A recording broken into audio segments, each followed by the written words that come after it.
ito yung part 2 ng Kimco by Sarwante nagkaroon ng kalampag sa loob ng kanyang makina. Doon guys, nagpalit tayo ng isang set ng clutch housing at saka primary clutch at hindi pa rin nawala ang ingay ng kanyang makina. So yun nga is nakapag-desisyon na kami ni Bossing na baklasin ang kanyang head at ang kanyang block para makita natin ang sitwasyon ng kanyang connecting rod. Kasi yan ang pinaka last na desisyon namin na dapat namin gawin. Ginawa ko lang part na yun guys para matry natin kung baka sa clutch housing lang ang problema. Kasi meron naman tayong extra na makina na Kimco by Sardin na 110. At yun nga guys, hindi pa rin nawala ang tunog kalampag sa loob ng kanyang makina. Kaya sabi ko na Bossing, kapag hindi pa rin nawala boss na nagpalit tayo ng isang set ng clutch housing at saka primary clutch, mas maigi na baklasin na natin ng head mo at saka block. So yun nga guys, nagkasa kami ng another oras para mapaklas naman ulit kasi na-short kami sa oras ng panahon na yan. So yun guys, ito yung second day kung saan nakadesisyon na si Bossing na biyakin na ang kanyang cylinder head at saka sa kanyang cylinder block. Kapag na-confirm na connecting rod ang problema guys, kailangan na ibaba ang makina at doon natin siya biyakin. So tanggalin mo natin ang kanyang head.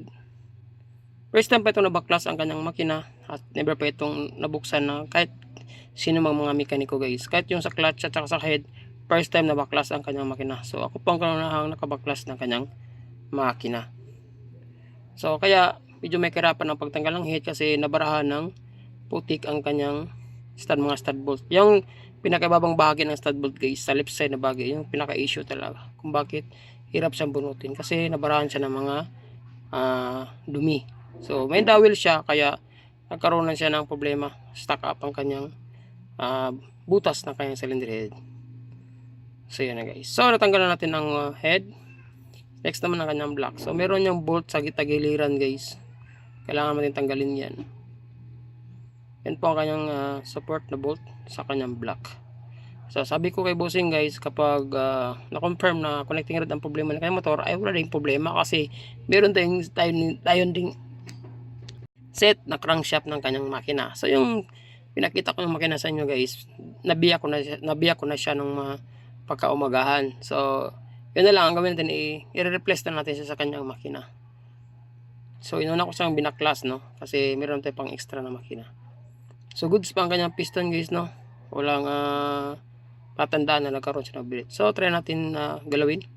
So yun know, guys, na-feel ko dyan sa part na yan, malaki na ang side plate ng kanyang connecting rod. So confirm talaga na connecting rod ang problema kung bakit nagkaroon siya ng cleansing, kalampag, actual natunog na connecting rod guys. So kailangan din natin pupukin ang kanyang block kasi nag-stack up din ang dumi sa kanyang stud bolt no. So yun. So try natin galawin. So yun guys, apil ko sa part nito, malaki ang side plate ng kanyang connecting rod. Katabi ko dyan ay ang owner ng kanyang motor guys no. So yan, pinakahawak ko kay Bossing at pinapil ko sa kanya. So ibaba na natin ang kanyang makina guys. Let's go. A few minutes later. At ito na guys, nababa ko ng kanyang makina. Nakita naman yung pinagbaklas ko ang kanyang clutch ng mga nakarang araw. So nunod ang ipakita sa inyo guys kung paano magbaklas ng clutch. Ngayon ang babaklasin na lang natin ay ang kanyang dalawang crankcase no. So yun, pinahawak ko talaga ka Bossing. At doon confirm na ang problema talaga niya kanyang makina ay connecting rod. So itong si Bossing guys ay pare ko no. So siyempre kapag pare, lumalaban tayo dyan sa problema ng kanyang motor.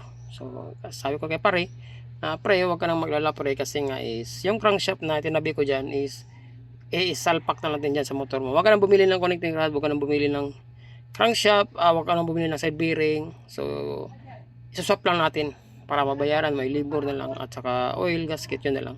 At least manilibre siya sa mga pista guys na. Hindi na siya mabahala sa connecting rod at saka side bearing at mapapa-align sa machine shop. Kasi malaki-laki din ang bayarin mo doon. Bibili tayo ng connecting rod, dalawang bearing at saka paparis sa machine shop. Nasa mga 600 pesos na ang paparis ng connecting rod ngayon guys no. Medyo nag-i-increase na mga bawat machine shop. So lahat ng bolt dyan sa kanyang crankcase sa mga pito guys no. So dapat lahat ng mga pito na bolt na yun ay matatanggal natin para ma-separate na natin ang dalawang crankcase na yan. So medyo may kadumihan ang kanyang makina guys, kaya magkaroon naman tayo ng mahabang oras sa paglilinis ng kanyang makina no.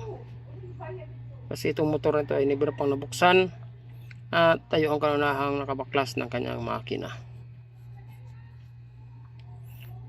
So tanggalin mo natin lahat ng mga bolts dyan. Pito lang ang bolt niya guys, no? Kasi yung isang bolt dyan na pang 8 ay nakakonect sa crankcase. Sa ibabang bahagi yan ng part ng ating crankshaft. So, pero kung nabaklas na natin yung clutch, 7 na lang matitira na bolt guys. So yun, matanggal na yung matanggal lahat. At ito na nga guys, pagbiyakin na natin ang dalawang crankcase na yan. So tinanggal ko na po lahat ng mga naka-attach dyan sa kanyang clutch. Yung bolt na ng kanyang dalawang crankcase ang hindi pa natin natanggal. So yan guys, pupukpukin na natin at paghiwalayin natin ang dalawang crankcase na yan. Medyo may katigasan, no, ang paghiwalay ng dalawang crankcase na yan guys. Kaya ang ginawa ko muna ay dinabulot check ko muna kung meron pang bolt na hindi ko natanggal. So check lang natin para di babasag yung makina. So far goods naman, no. Tanggal natin ang 7 bolt. Kaya try natin na pukpukin uli gamit ang ating rubber mallet sa may starter bahagi. Yun yung part na yan guys. So yun, nabiyak na ang dalawa. So dito tayo sa part sa clutch naman, sa kabilang bahagi naman natin siya pupupukin para balance. So yun, ganun lang po ang paghiwalay ng dalawang makina guys, no. Sa tingin nyo matigas ang paghiwalay ng dalawang makina, i-double check lang ninyo baka may mabolt na natira dyan sa loob ng makina. So yan, yun na nga, ito na yung moment of truth. Nakita na natin ang kalubluban ng kanyang makina. Ganun po kadumi o kaitim ang loob ng kanyang crankcase. Mamaya maglilinis tayo ng 2 oras. So yun na guys, bunutin na tayo ng kanyang buong crankshaft at paikutin natin ang kanyang connecting rod. Kapag ganun tunog no guys, no, ang possible problema talaga ng kanyang makina ay stick bearing. Since malaki na din ang kanyang side play, no, malaki na ang side play. Pero yung tunog na yun guys, yun po ay sira ang side bearing. Sound check muna tayo. At yun nga guys, malaki na ang tunog ng kanyang connecting rod. Goods pa rin ang kanyang mga side bearing, no? Kasi ito ay genuine pa. At di pa ito napalitan ng replacement, no? So pinaka-issue nito guys ang kanyang connecting rod. Ito motor na guys ay more than 5 years na daw sabi niyo. At yun na nga, malaki na talaga ang kanyang side play. Pero kapag pinaikot mo talaga guys ang kanyang connecting rod, mapapil mo nga meron talang sabit ang kanyang stick bearing. Kaya yun ang dahilan kung bakit nagkaroon siya ng tunog connecting rod. So napakabilis ni pare guys kasi meron tayong extra na crankshaft assembly ng kanyang motor. Kaya suswap na natin siya at doon ko na ipakita sa inyo guys part 3 ang pag-assemble ng kanyang makina. Kasi medyo mahaba talaga ang paghugas ng kanyang makina guys. Kailangan natin linisin ang loob ng kanyang transmission at saka yung crankshaft para malinis ang ating pag-assemble ng kanyang motor. Di na tayo bibili ng bagong connecting rod, saka di na tayo bibili ng bagong side bearing at magpapalain sa machine shop kasi suswap na natin yung extra natin na crankshaft assembly sa kanyang motor. Bali ito ay tulong ko na rin sa kanya guys kasi ito ay kumpare at siyempre para makilis na rin siya. So yan ang maraming salamat at siyempre see you sa aking next video. Right, safe, God bless, abang-abang sa part 3. Ayos.